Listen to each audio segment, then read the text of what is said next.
आज हम लोग पढ़ेंगे इलेक्ट्रिक करंट के बारे में। ओके, तो एक्चुअल में इलेक्ट्रिक करंट है क्या? The rate of flow of charge, charge का फ्लो का रेट कितने इंटरवल ऑफ टाइम में होता है, मतलब पर यूनिट टाइम में, उसे क्या कहते हैं? इलेक्ट्रिक करंट कहते हैं। ओके सर, हाँ। तो फिर अगला पॉइंट क्या आता है? Direction of electric current. Electric current का डायरेक्शन क्या है? Positive to negative, while the direction of electron is negative to positive. बहुत ध्यान रखना, ये एक बैटरी होता है, सेल कहो, कॉम्बिनेशन ऑफ बैटरीज को सेल। तो इसमें जो लंबी लकीर होती है, सिंपल बात, हम एक लॉजिकली बात में करते हैं, तो उसे हम क्या कहते हैं? पॉजिटिव टर्मिनल कहते हैं। और जो छोटी होती है क्या कहते हैं? निगेटिव टर्मिनल कहते हैं। ओके, अगर इतना आपको क्लियर ही है तो हम देखते हैं। तो डायरेक्शन ऑफ हम पर इलेक्ट्रिक करंट क्या होता है सर? पॉजिटिव से निगेटिव, मतलब करंट कहाँ से निकलेगा सर? इधर से निकलेगा, पॉजिटिव से निकलेगी। ये बल्ब का सिंबल है, बल्ब ग्लो होगा, फिर करंट यहाँ आकर मिलेगी। तो ये क्या हो गया? डायरेक्शन ऑफ करंट हो गया। ओके, नाउ अब हम पढ़ते हैं कुछ यूनिट्स के बारे में। इलेक्ट्रिक करंट का एक्चुअल में यूनिट क्या है? तो हम पहला यूनिट पढ़ते हैं एसआई यूनिट। इसका क्या है? मतलब इलेक्ट्रिक करंट का एसआई यूनिट क्या है? एम्पियर होता है, वी ऑल नो डैट। तो इसका कुछ स्मॉलेस्ट यूनिट भी होगा, छोटी सी यूनिट पढ़ते हैं। मतलब ये सिंपली जब न्यूमेरिकल सॉल्व करोगे ना, तो उस वक्त तुम्हें हेल्प आएगी। स्मॉलेस्ट यूनिट क्या है ये क्लियर करते हैं। पहला 1 मिली एम्पियर। ये क्या होता है सर? मतलब हम जब करंट को एकदम छोटे माइन्यूट वे में बात करते हैं, 10⁻³ जो होता है, 10⁻³ इसे क्या कहते हैं हम? Milli ampere. ओके, लेकिन इसी को कहते हैं जब 1 माइक्रो एम्पियर। क्या? 1 माइक्रो एम्पियर। तो 1 micro ampere is equal to क्या हो गया? 10⁻⁶ एम्पियर। ओके, ये क्या था? स्मॉलेस्ट यूनिट था सर। अब हम इसकी फॉर्मूला के बारे में बात कर लेते हैं। तो इसका फॉर्मूला क्या होगा? इसका फॉर्मूला सिंपल बाबू ये है कि I is equal to Q by T. Sir Q by T कहने का मतलब क्या हो गया? अभी हम फॉर्मूला पढ़े थे, डिफिनेशन इसका, the rate of flow of charge per unit time, इसको इलेक्ट्रिक करंट। जहाँ पे पर यूनिट टाइम करते हैं, मतलब डिवीजन हो रहा है उस टर्म से। किससे डिवीजन हो गया? टाइम बोला था, टाइम से डिवीजन। चार्ज अपॉन टाइम, मतलब Q upon T is equal to I. हम जानते हैं क्यू क्या होता है? कुलम्ब होता है। टी क्या होता है? टाइम। टाइम को किस में लिखते हैं? सेकंड में लिखते हैं। तो इसका एक यूनिट ये भी हो गया, कुलम्ब पर सेकंड। ओके बाबू, हमने प्रीवियस लेक्चर में पढ़ा था Q is equal to n e, मतलब क्वांटाइजेशन ऑफ चार्ज से, कि चार्ज हमेशा इंटीग्रल मल्टीपल होता है। तो put the value of n e here. तो I is equal to what? We get n e by T, where e का चार्ज का वैल्यू कितना होता है? -1.6 इंटू 10⁻⁹ कुलम। ये क्या था? बेसिक फंडा था। किसके बारे में हमने पढ़ा? इलेक्ट्रिक करंट के बारे में पढ़ा था। ओके, ये एक बेसिक स्ट्रक्चर आपके क्लास के, आपके स्टैंडर्ड के बेस में ये था। तो सर इस पर एक दो न्यूमेरिकल हमें करके दिखा दीजिए, फिर हम समझेंगे सर आपकी बात को कि आपने जो कंटेंट कहा वह सही है कि नहीं है। तो इस पर न्यूमेरिकल देख लेते हैं। ओके, करंट क्वेश्चन क्या है? How much current? हाँ, will fast for conducting wire have 30 coulomb of charge in 2 minutes. Question simple question, यही बेसिक क्वेश्चन पूछता है आप लोग में कि करंट का कितना करंट पास करेगा कंडक्टिंग वायर में, जिससे 30 कूलम ऑफ चार्ज, उससे उसमें कितना कूलम चार्ज है? 30 कूलम का चार्ज है। 2 मिनट में कितना करंट पास करेगी? फिर से क्वेश्चन मैं रिपीट कर रहा हूँ, कितना करंट पास करेगा 30 कूलम ऑफ चार्ज, तो कंडक्टिंग वायर है जो कैरी कर रहा है, 2 मिनट्स में कितना करंट पास करेगी 30 कूलम में? तो बाबू मेरे पास रिलेशन क्या है? I is equal to Q by T. Q कितना दिया हुआ है? 30 सी, 30 कूलम। टाइम कितना है? 2 मिनट। बच्चा तुम सिंपल इसको सॉल्व कर दोगे 30/2 कर पुट करके, ऐसे सॉल्व कर दोगे 30/2, 15 एम्पियर। बट ये आपका आंसर क्या होगा? गलत है। क्यों? क्योंकि we convert the minute into second. हम मिनट किस में कन्वर्ट करेंगे? पहले सेकेंड में। तो 2 × 60, क्योंकि जानते हो 1 मिनट में 60 सेकेंड। तो 2 × 60 कितना होगा? 2 मिनट। टी कितना है? 2 मिनट है। तो 2 × 60 is equal to 120 second, because in 1 minute 60 second. Okay, हम टाइम को भी उसका स्टैंडर्ड फॉर्म में कन्वर्ट करते हैं। Now I is equal to Q by T. तो Q is equal to 30 upon 2 × 60। तो 30/60 1/2, देन व्हाट? 1/4। तो 1/4 एम्पियर करंट पास करेगी। ओके, जैसे एक सिंपल क्वेश्चन और है, आई दिया हुआ, करंट दिया हुआ आपको 5 एम्पियर। ओके, टाइम दिया हुआ 5 सेकंड का, तुमसे पूछ दिया क्यू कितना होता है।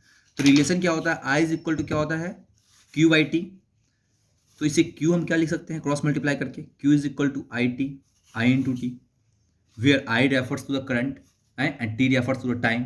ओके, तो आई कितना है? 5 एम्पियर। तो 5 × 5 कितना हो गया? 25 कूलम। आंसर आ गया। तो ये क्वेश्चन एक बेसिक क्वेश्चन इलेक्ट्रिक करंट से पूछा जाता है। ओके, अगला टॉपिक क्या है हमारा? Electric potential. क्या है? Electric potential. Electric potential actually में है क्या? मान लो कोई चार्ज, यूनिट टेस्ट चार्ज है, कहाँ पर? क्यू नॉट चार्ज है, इन्फिनिटी पे है। इसे, इस यूनिट टेस्ट चार्ज को इन्फिनिटी से, मतलब कोई भी चार्ज इन्फिनिटी पे है, unit test charge Q not, इसको इन्फिनिटी से हम उठाकर यहाँ पर ला रहे हैं इलेक्ट्रिक फील्ड में। तो इसे यहाँ पर लाने में, मतलब इस पॉइंट से इस पॉइंट, मतलब इन्फिनिटी से हम चार्ज को उठाकर कहाँ पर ला रहे हैं बाबू? एक इलेक्ट्रिक फील्ड के अंदर ला रहे हैं। मतलब फील करो ना ऐसे, हम ये देखो, ये जस्ट कंपेयर इट, ये इलेक्ट्रिक करंट है, ये इलेक्ट्रिक फील्ड है, ओके। ये चार्ज है, यहाँ पर है, ओके। इस चार्ज को हम यहाँ पर गए, मुझे कुछ नहीं हुआ, बट जैसे ही यहाँ पर आए मुझे ये खींच लिया। नहीं देखते हो, कोई ट्रेन के ऊपर पट्टी पे चढ़ा आता है, ट्रेन के बॉगी ऊपर, तो उसे झटका लग जाता है ट्रेन का तार छूटते ही, हाँ, इलेक्ट्रिक ट्रेन में। क्यों ऐसा होता है? क्योंकि उसका उस रीजन में जाने के बाद वो दिक्कत करने लगे। जैसे सिंपल समझो, हमें ऐसे ही समझ में आया। सर ये देखिए, ये क्या है? एक पॉजिटिव चार्ज, ये एक निगेटिव चार्ज। यहाँ पे कुछ नहीं हो रहा, लेकिन जैसे इसको इसके रिंग्स में लाएंगे, ये एक दूसरे को क्या करेगा? अट्रैक्ट कर लेगा। Just like magnet, like pole repel each other, unlike pole attract each other. हम एक मैग्नेट को एक आयरन फिलिंग्स के पास रखेंगे तो एक पर्टिकुलर डिस्टेंस तक कोई कुछ इफेक्ट नहीं करेगा, बट एक पर्टिकुलर रीजन के बाद आने के बाद जब उसका एरिया आ जाएगा, नहीं बोलते हैं कि किसी से लड़ाई होता है तो नहीं बोलते हैं मेरे एरिया में आकर दिखाओ, मेरे एरिया में आकर मुझे मार के दिखाओ, फिर तुम्हें देख लेंगे। तो जस्ट लाइक सेम दिस, कि मतलब इन्फिनिटी से चार्ज को उठाकर उस इलेक्ट्रिक फील्ड में लाने में जो वर्क डन होता है उसे क्या करते हैं हम? इलेक्ट्रिक पोटेंशियल कहते हैं। तो इसको डिफाइन कैसे करते हैं? तो डिफाइन ऐसे करते हैं, the work done to bring unit test charge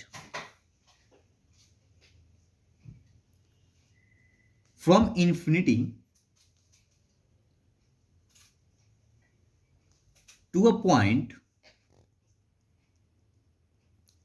in an electric field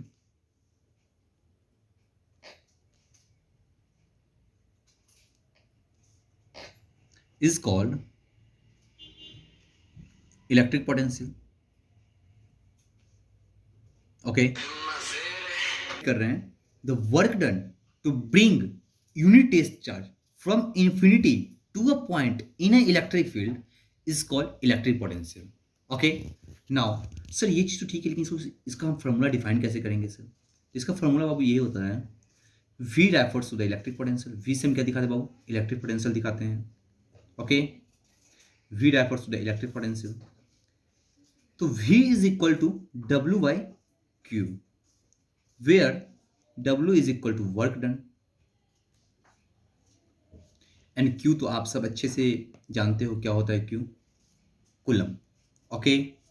coulomb refers to charge, तो मतलब V is equal to W by Q, तो work done upon charge to bring a unit charge from infinity to a point in a electric field is called electric potential. हम इस पर कुछ points बात कर लेते हैं पहले, किसी इलेक्ट्रिक पोटेंशियल थी तो क्लियर हो गया। V is equal to W by Q, तो यूनिट, ऐसा यूनिट क्या होता है इलेक्ट्रिक पोटेंशियल का? तो SI unit of electric potential, first point, SI unit of electric potential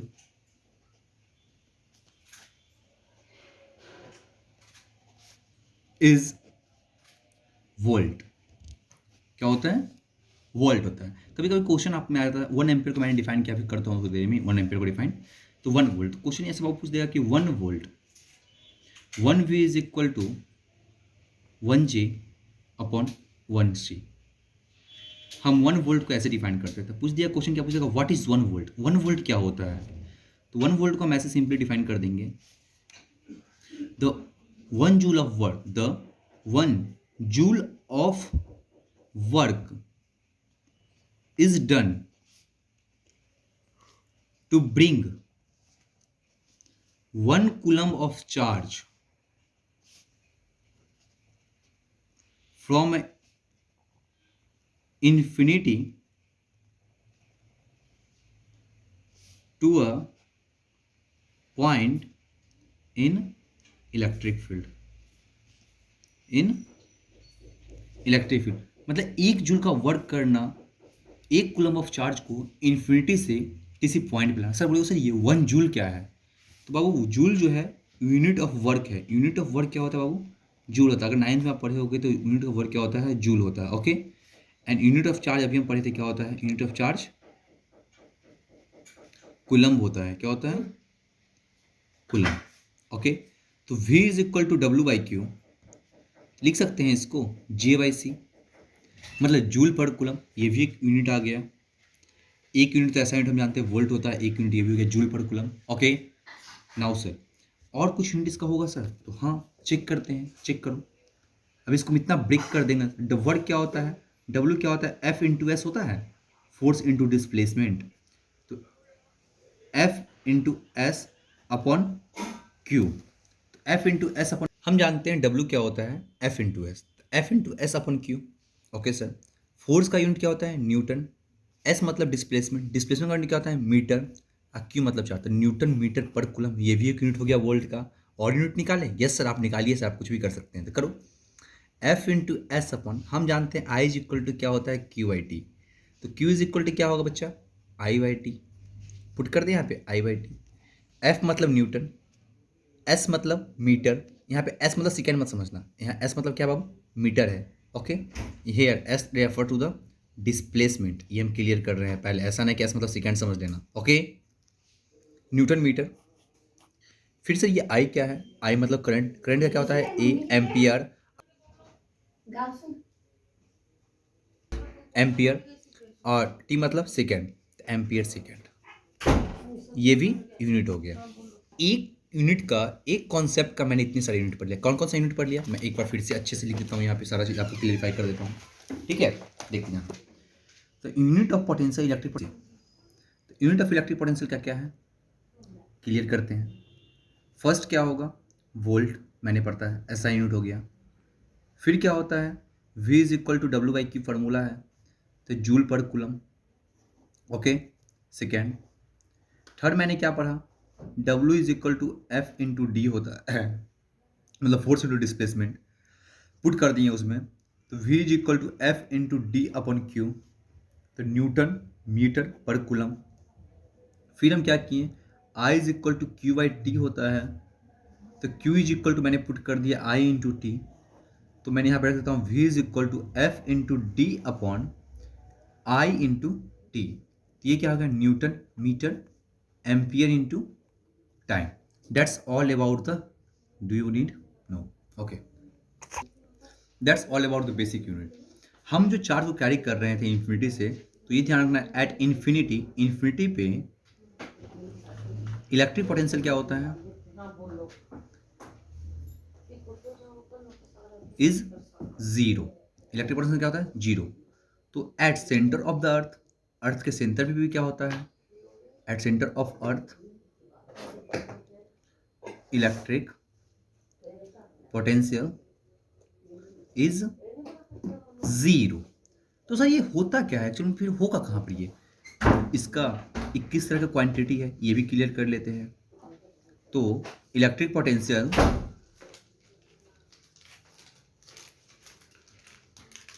scalar quantity है। ओके, मतलब at mid point of two charge V is zero, मतलब electric potential क्या होगा? जीरो। मतलब एक मान लो चार्ज प्लस क्यू है, माइनस क्यू है, तो इसके बीच में V क्या होगा? जीरो होगा। ओके, क्यों? क्योंकि ये स्केलर क्वांटिटी है। स्केलर क्वांटिटी क्या होता है? जिसमें सिर्फ मैग्नीट्यूड होता है। That's all about for the today.